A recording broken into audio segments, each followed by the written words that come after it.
نبی اللہ کی وحی پہ عمل کرواتے ہیں نا، پھر وہ مشورہ کیوں کرتے ہیں؟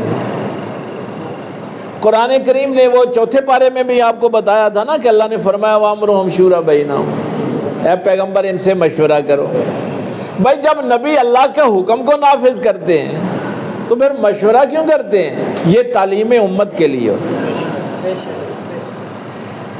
آج تو ظاہر ہے یہ مشورے والا موضوع نہیں ہے، یہ قرآن کریم کا علیحدہ ایک موضوع ہے کہ مشورہ کیوں ضروری ہوتا ہے۔ اپنے گھر کی زندگی میں بھی یہ کیا کریں، اپنے بچوں سے مشورہ کرو، اپنے گھر والوں سے، بھائیوں سے، مشورے کا حکم دیا گیا ہے۔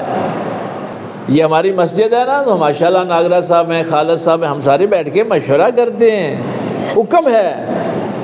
جب مشورے کے ساتھ چلو گے تو تمہارے کام میں اتحاد ہوگا،